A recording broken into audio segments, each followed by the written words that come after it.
नमस्कार. महाराष्ट्र लाईव्ह मध्ये आपलं स्वागत. मी रेश्मा फडतरे. रस्त्यावर पडलेल्या खड्ड्यांमुळे रस्ता वाहतुकीस निकृष्ट किंवा रस्ता बनला मृत्यूचा सापळा अशा आशयाच्या बातम्या आपण नेहमीच पाहतो, ऐकतो. पण रस्त्याची कामे पूर्ण झाल्याने रस्त्यावर खड्डे नसल्याने वाढलाय अपघाताचा धोका, अशा आशयाची बातमी बनवण्याची वेळ आली आहे. प्रभाग क्रमांक 4 आनंद वनश्री नगर येथे साधारणतः वर्षभरापूर्वी आमदार निधीतून वर्षानुवर्ष रखडलेली रस्त्याची कामे पूर्ण झाली. उपनगराध्यक्ष गणेश मोहनराव काकडे यांच्या पाठपुराव्याने आमदार सुनील शेळके यांच्या माध्यमातून रस्त्यावर पडलेले असंख्य खड्डे मुजवून डांबरीकरण झाले. अगदी दृष्ट लागावेत असे रस्ते तयार झाले आणि खरंच या रस्त्यांना दृष्टच लागली.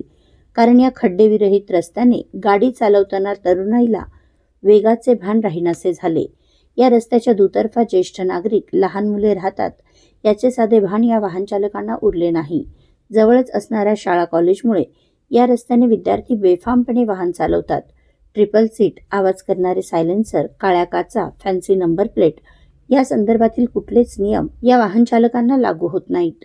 या रस्त्यावर वनश्री नगर येथे असणाऱ्या चौकात दर आठवड्याला अपघात घडतात. तीनही बाजूने असणारे वॉल कंपाऊंड यामुळे पलीकडून येणाऱ्या गाड्या दिसत नाही आणि हॉर्न दिले तरी वाहनाचा वेग इतका जास्त असतो की त्यावर नियंत्रण करणे शक्य नसते. आज सकाळीच वेगात येणाऱ्या दुचाकीच्या धडकेत दुसऱ्या दुचाकीवरील एक ज्येष्ठ महिला गंभीर जखमी झाल्या. त्यांना उपचारासाठी रुग्णालयात दाखल करण्यात आले आहे. ही बाब मुख्याधिकारी गिरीश दापकीकर यांना कळताच त्यांनी तात्काळ बांधकाम विभागाच्या अधिकाऱ्यांना पाहणी करायला पाठवून दिले.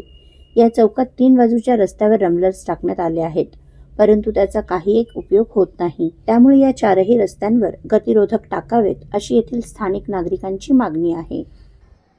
आपल्या परिसरातील घडामोडी जाणून घेण्यासाठी महाराष्ट्र लाईव्ह सबस्क्राईब करा व बेल आयकॉन प्रेस करायला विसरू नका.